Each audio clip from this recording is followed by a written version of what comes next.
सच्चिदानंद रूपाय रामाय गुरवे नमः। धन्य धन्य सद्गुरु सुखदा महिमा कही न जाए।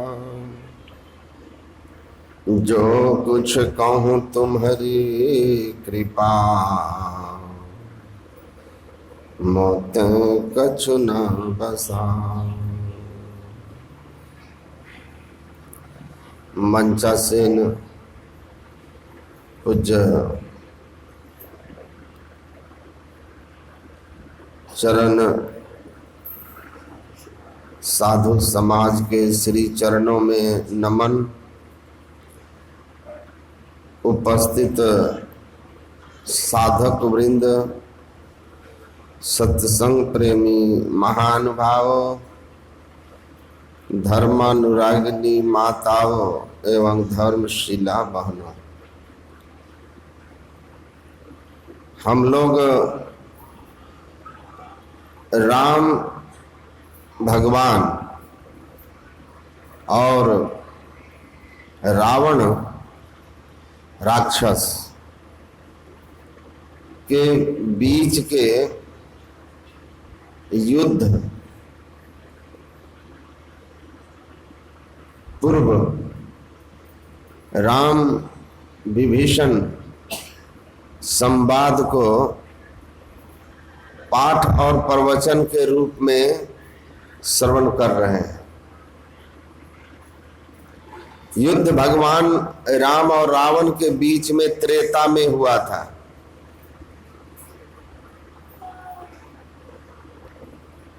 उस ज्ञान की आज प्रासंगिकता हमारे लिए क्या है? तो गोस्वामी तुलसीदास जी महाराज ने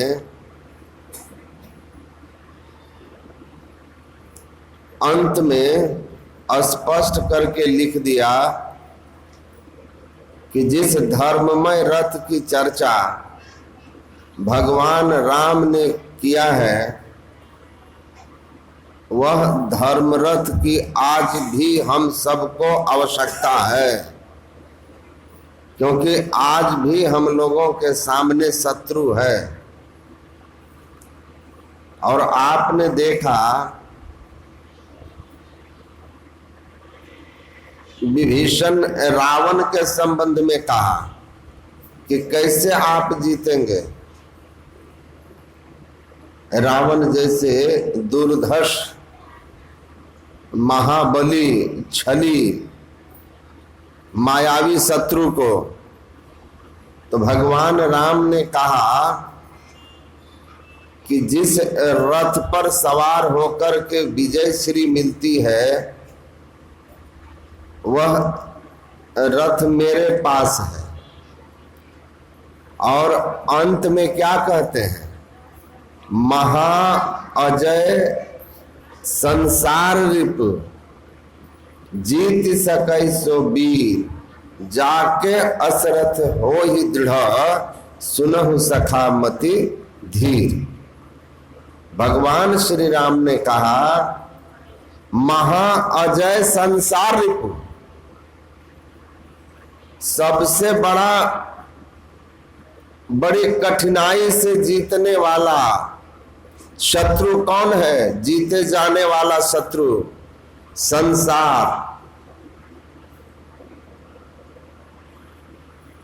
सबसे अजय शत्रु संसार है। और संसार किसको कहते हैं? गुरु महाराज ने कहा 5 विषय का पसार ही संसार है।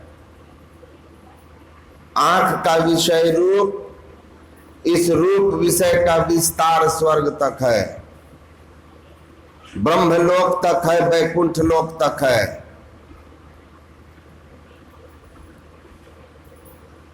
रूप रस जिह्वा का स्वाद, गंध नाक का विषय गंध, कान का विषय शब्द और त्वचा चमड़ा का विषय स्पर्श। ये 5 विषय हैं। अब 5 विषय की ओर हमारी वृत्ति है और इन विषयों का त्याग संसार का त्याग है, और नहीं तो घर द्वार को त्याग करके बन को गए, कल्पना उपजे तौधों कहाँ समावे, अवधु भूले को घर लावे, सो जन हमको भावे।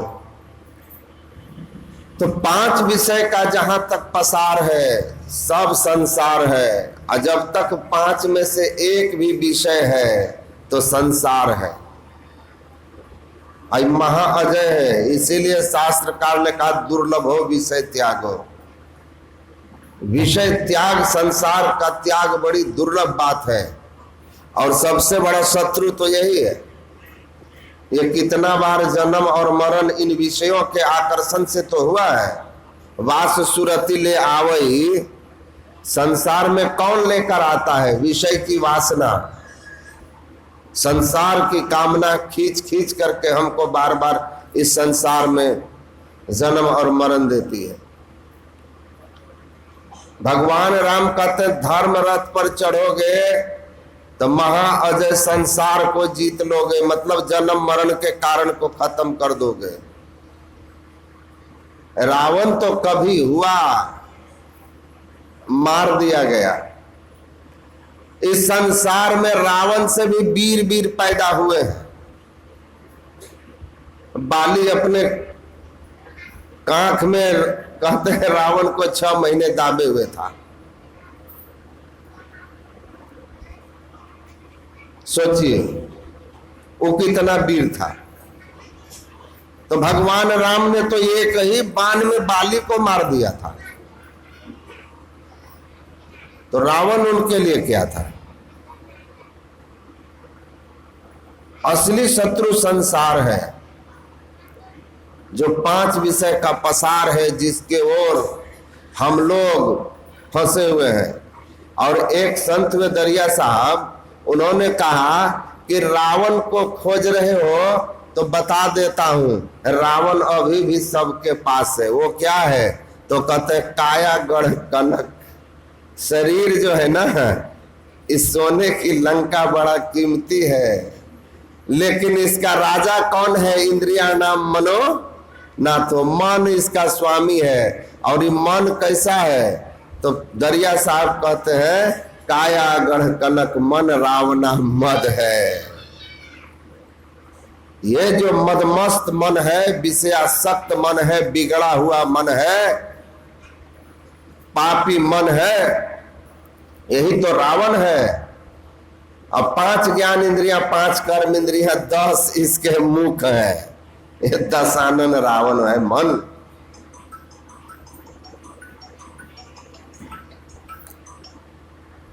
भगवान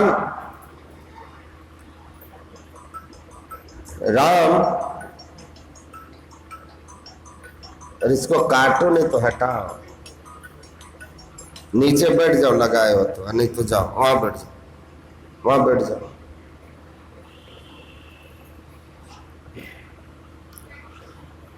अरे चौकी पर बैठ जाओ।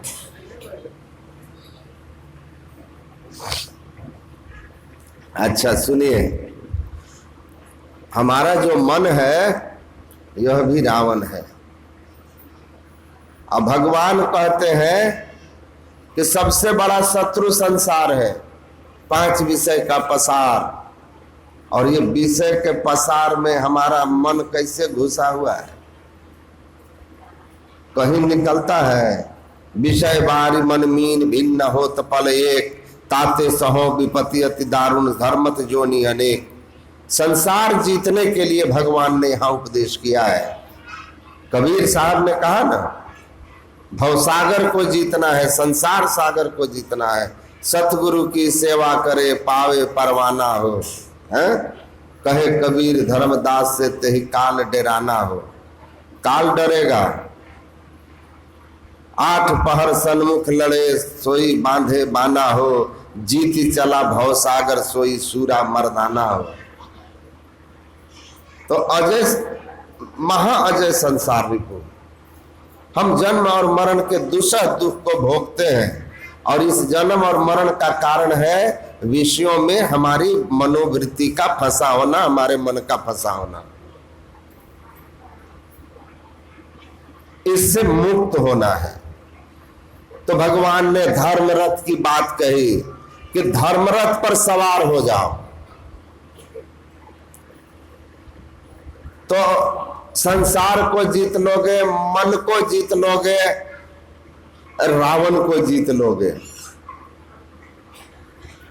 आप स्वयं अजय हो जाएंगे, महावीर हो जाएंगे, मुक्त हो जाएंगे।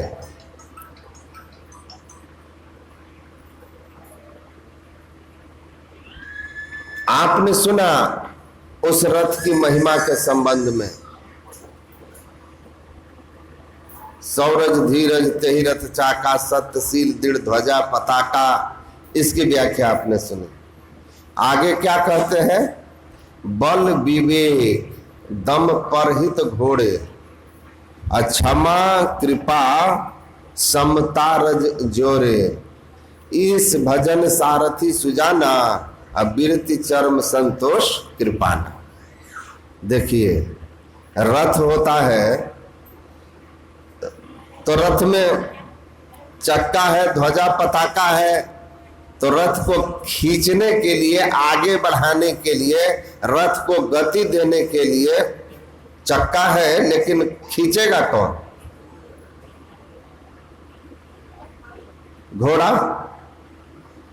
घोड़े होते हैं रथ में जो रथ को खींचते हैं।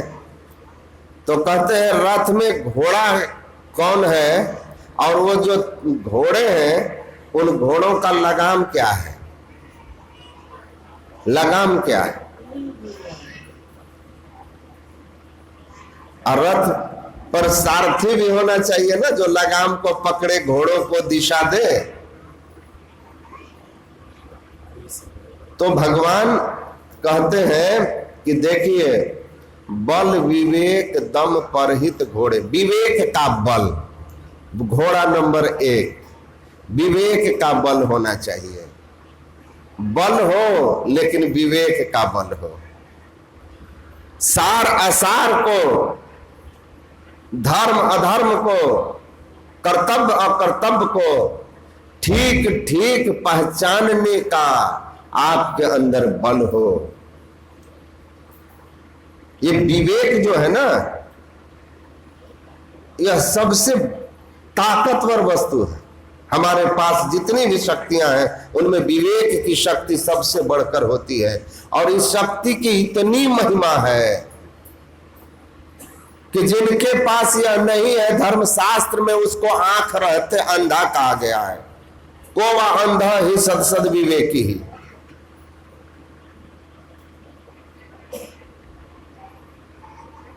शंकराचार्य जी महाराज ने कहा, जो सत और असत के बीच विभाजन नहीं कर सकता है कि सत्य क्या है असत्य क्या है, वह अविवेकी व्यक्ति है।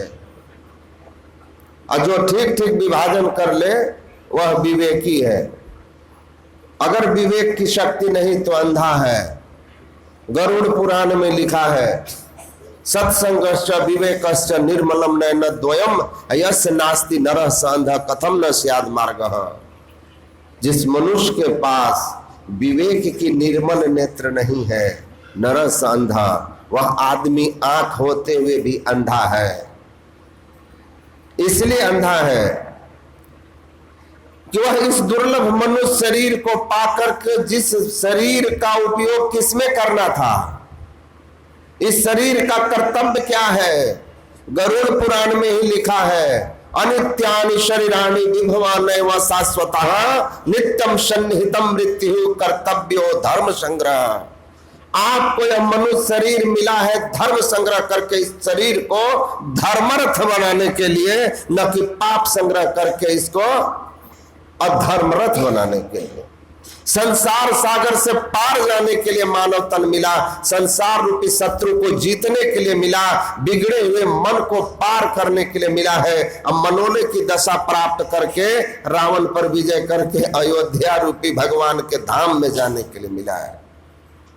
इसलिए मिला ये मानव का तन। लेकिन आपके पास विवेक नहीं है, तो आप पाप और पुण्य के बीच के भेद को न जानने के कारण कौन सा ऐसा पाप है, भगवान विष्णु कहते हैं, जो मनुष्य नहीं करेगा और अपने जीवन के साथ घोर अन्याय करेगा, इस देव दुर्लभ तन के साथ घोर अन्याय करेगा। इसीलिए कहते हैं कर्तव्य है तुम्हारा धर्म संग्रह, धर्म रथ पर चढ़ना, और धर्म रथ पर सवार होने के लिए विवेक का बल तो सबसे बड़ा बल है। और स्वामी विवेकानंद जी महाराज ने कहा, it is power of discrimination that discriminates between human and animals. मनुष्य के अंदर वह एकमात्र विवेक की शक्ति है, जिस शक्ति के होने से मनुष्य मनुष्य होता है और न होने से पशु। मनुष्य और पशु में केवल विवेक का बल ही, विवेक ही भेद करने वाला है। अगर आप में विवेक नहीं है तो आप भले शरीर मनुष्य का धारण किए हुए हो, लेकिन आपके गुण पशु वाले हैं, पशु वाले हैं। सतगुरु पशु मानुष करें, सतगुरु मिलते हैं, सत्संग सुनते हैं, बिनु सत्संग विवेक न हो, तब विवेक का बल आता है। इसीलिए सत्संग से विवेक का बल आएगा, जहां से धर्म रथ को ठीक ठीक समझ करके धर्म रथ पर आप सवार हो सकते हैं। इसलिए विवेक का बल होना चाहिए। ये ऐसा रथ को आगे की ओर बढ़ाने वाला है, इस धर्म रथ को आगे ले जाने वाला कौन है? विवेक। तो विवेक सत्संग से आएगा, संत के संग से आएगा, दुनिया के किसी विद्यालय स्कूल से नहीं आएगा। इस विवेक के बल को ग्रहण कीजिए, नहीं तो आंख रहते हुए भी आप अंधे होइएगा। क्योंकि पाप और पुण्य के भेद को नहीं जानने के कारण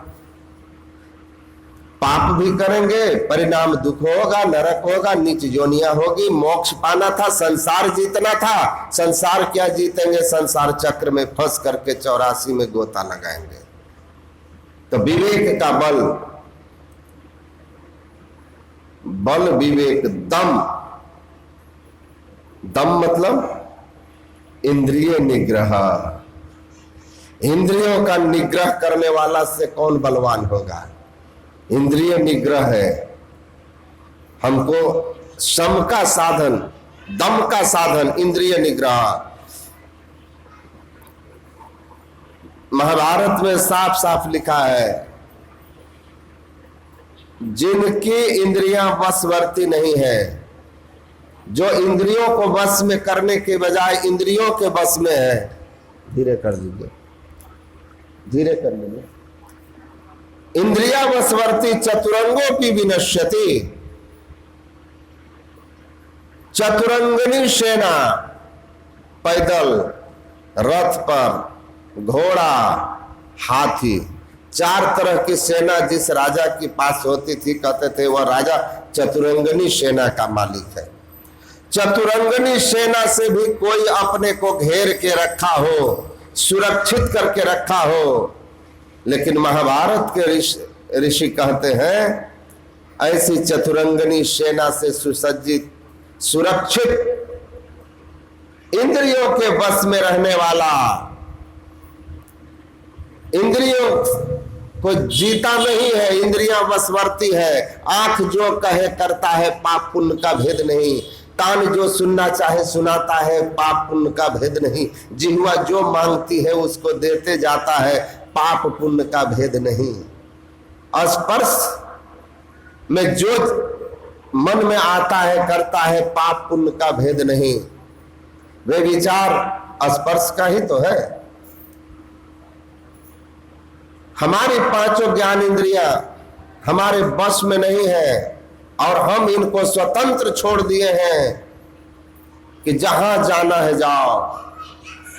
ऐसे इंद्रियों के वश में रहने वाला को चतुरंगनी सेना से सुरक्षित होने पर भी बचाया नहीं जा सकता है। उसकी दुर्गति सुनिश्चित है, वह दुर्गति में जाएगा, नीच गति में जाएगा, नरक में जाएगा। तो दम का अर्थ होता है इंद्रिय निग्रह। हम अपनी इंद्रियों को निग्रह करें, इसी के लिए तो साधना है। साधना है पहले श्रवण करके विचार करके अपने को रोकिए। अब फिर उस विचार में दृढ़ता पाने के लिए अपने इंद्रियों को क्या करना है? छठ दमशील विरति बहु कर्मा निरत निरंतर सज्जन धर्मा। सज्जन के धर्म में स्थित हो जाना, धर्म रथ पर सवार हो जाना है। तो छठी भक्ति जो है इंद्रिय निग्रह, बिंदु ध्यान, ज्योति ध्यान, सुषुम्ना ध्यान, शिव नेत्र का ध्यान जिसको हम लोग कहते हैं, इस साधना से इंद्रियों का हम दमन करने में सफल हो जाते हैं, हम इंद्रियों को जीत लेते हैं। तो जो इंद्रिय जयी है वह घोड़ा है। धर्म रथ पर आपको विवेक का बल, दम का बल, आपके धर्म के मार्ग की गति को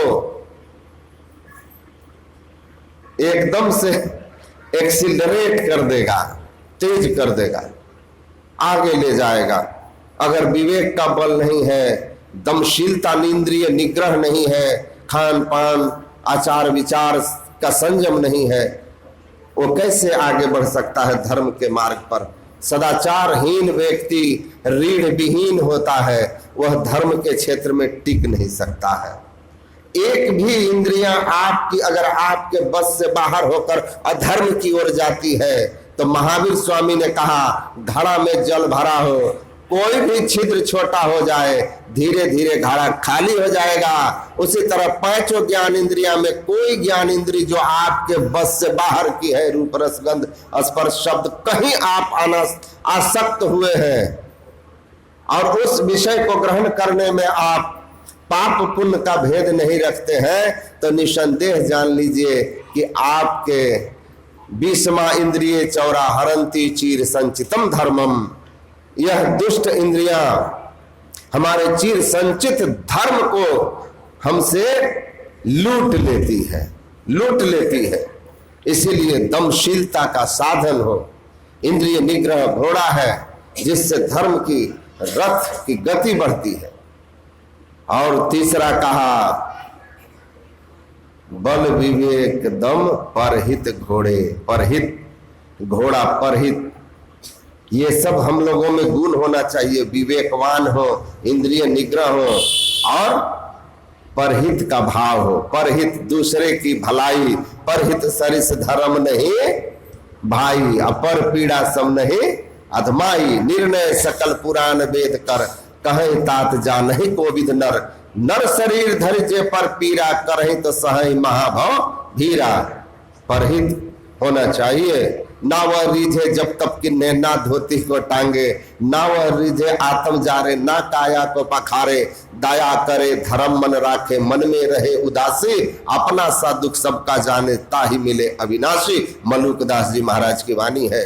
जो दूसरे के दुख को अपने जैसा नहीं मानता वो परमात्मा को पाने वाला नहीं, उसकी भक्ति के पथ पर आगे नहीं बढ़ सकता, वो ईश्वर को नहीं प्राप्त कर सकता।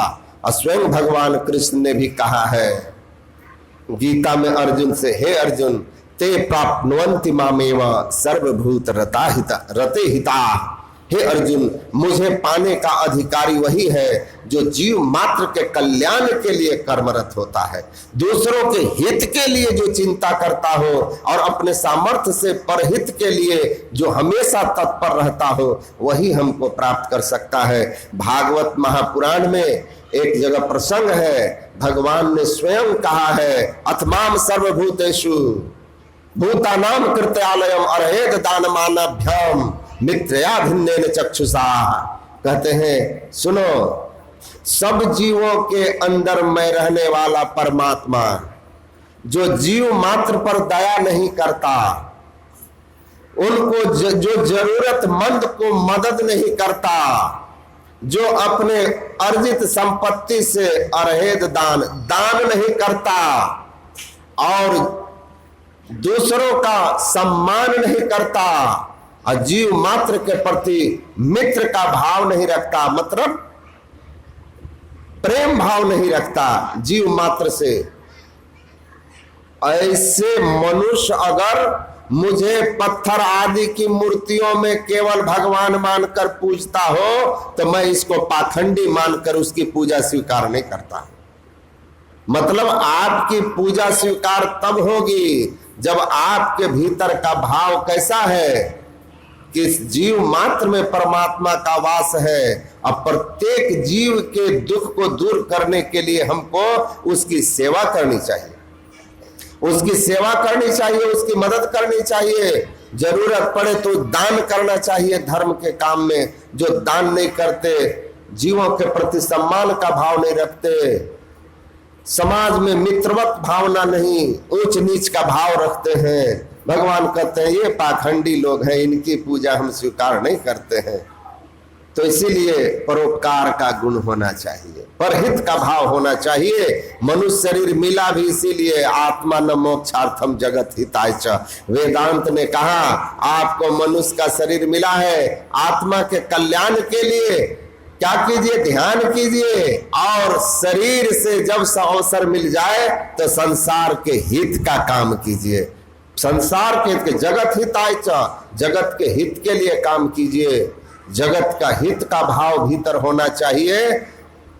सुकिरत कर ले नाम सुमर ले को जाने कल की। सुकर्मी बन करके, यही सुकिरत मतलब परमार्थी, परोपकारी। अष्टादश पुराणे सुव्यासस वचनम द्वयम परोपकाराय पुण्याय पापाय परपीडनम। परोपकार की भावना, परहित की भावना, ये घोड़े हैं। विवेक की शक्ति, इंद्रिय निग्रह और परहित परोपकार, ये तीन घोड़े हैं जो समता, क्षमा दया समता रज जोड़े। क्षमा और कृपा और समता की रस्सी से जुड़े हुए हैं। तो क्षमा की रस्सी क्या है? क्षमा क्या है?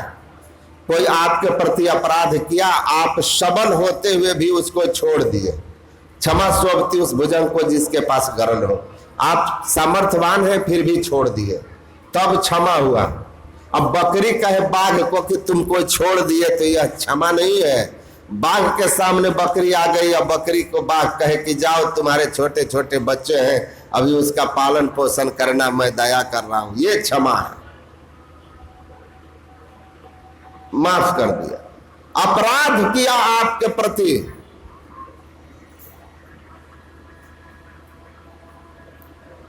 तब आपने उसको क्षमा कर दिया। सामर्थ्य होते हुए भी जाओ माफ किया, आगे से गलती मत करना। क्षमा होना चाहिए। कृपा, गुरु की कृपा, ईश्वर की कृपा, और समता। समता तो जानते हैं, समत्वम योग योच्यते। समता का अर्थ होता है सुख दुख में समबुद्धि। अनुकूल प्रतिकूल दोनों परिस्थितियों में अपने आप को स्थिर रखना। भगवान ने गीता में इसको कहा है कि समत्व की भावना होनी चाहिए। गर्मी में, सर्दी में, सुख में, दुख में, अनुकूल प्रतिकूल परिस्थिति में, मान में, अपमान में, जो अपने को सम रखता है, विचलित नहीं होता, धीर रहता है, वही क्षमता है। तो इस तरह के रस्सियों से जुड़ा हो, क्षमा की रस्सी हो, क्षमा का भाव, चलो माफ किया। कृपा, ईश्वर की कृपा, गुरु की कृपा सबसे बढ़कर के है। बिना गुरु की कृपा पाए नहीं जीवन उधारा है। कृपा की रस्सी हो और जीवन में आने वाले अनुकूल प्रतिकूल परिस्थितियों में हम समता के भाव में रहें। इस तरह से हम अपने जीवन को बनाएं तो हमारा जीवन जो है धर्म रथ पर सवार है, आगे बढ़ेगा। थोड़ा बाबा से सुनिए। बोलिए श्री सद्गुरु महाराज की। 10 मिनट बोलिए श्री सद्गुरु महाराज की।